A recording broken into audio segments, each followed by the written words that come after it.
Hanap mo ba ay classic na pancit batil patong na overloaded ng kara beef at ng liver at sinamahan pa ng malambot na karahay na may kasama pang patola? At kung naghahanap ka nga ng budget meal pero maraming serving at tiyak na mabubusog ka, ay baka dito ka nababagay be dito sa Chili's Panciteria. Dahil nga nag-o-offer nga sila ng 120 at 150 na pancit batil patong at gumagawa rin sila ng sarili nilang lechon. At kahit nga malakas ang ulan dito sa amin ay dinadayo pa rin talaga itong Chili's Panciteria. At nabalitaan ko nga rin sa panciteria ito ay nakakaubos nga daw sila ng 40 kilos ng Mickey sa araw-araw. At nabalitaan ko nga rin 1 month pa nga lang daw sila nag-ooperate pero hindi sila makapaniwala na nakaka 40 kilos sila ng Mickey sa isang araw. At hindi na nga rin ako magtataka kung bakit nga ba ganun karami nauubos silang Mickey sa isang araw. Dahil nga malalasahan mo talaga ang tunay na sarap ng pancit patil patong sa kanilang panciteria. At base nga sa kwento ng may-ari, dati na rin siya may-ari ng isang panciteria dito sa Tuguegarao City. Nakakalauna na sinara niya daw muna dahil nga lilipat siya ng bagong pwesto. At hindi nga lang daw ito basta-bastang panciteria dahil gumagawa at nagbebenta nga daw sila ng sarili nilang lechon ng baboy. Kaya kung balak mo nga magpansit dito sa Chili's Panciteria, matatagpuan nga sila sa likod ng Capitol dito sa may Alimannaw Hills.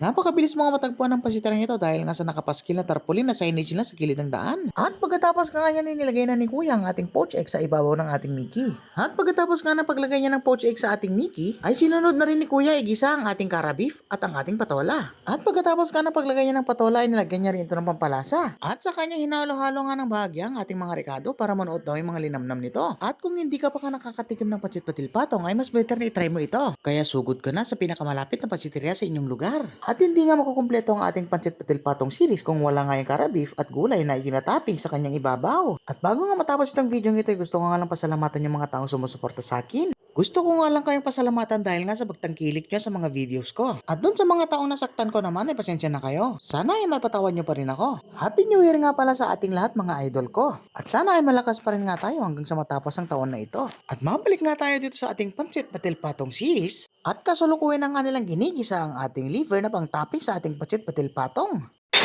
So yan na, ito na ating pancit dito sa may Chili's Panciteria. Yan. Classic na classic. So tara tikman natin ito. Yan, so may garahe siya. Ito. Yan yung kanyang liver. Yan.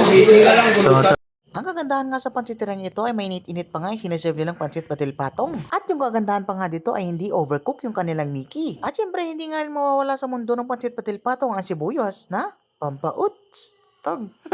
Siyempre, joke lang. At base nga sa experience at panlasa ko sa panciteria ito ay saktong-sakto nga lang yung pagkakatimpla ng ating pancit patil patong. Nasiguradong hindi nga tinipid at mas lalong hindi tinamad sa kanilang pagkakaluto. Kaya kung gusto mo nga tikman ng pancit patil patong ng Chili's Panciteria, ay bisitahin nyo na nga sila sa kanilang pwesto sa Zone 6, Alimannaw, Peñablanca, Cagayan. At hindi ko na nga rin patatagalin itong video na ito dahil masyado na nga mahaba at masyado ko na nga rin nasasayang ang 3 minutes ng buhay nyo. At hanggang dito na nga lang itong video na to. Hanggang sa muli mga idol ko. Paalam!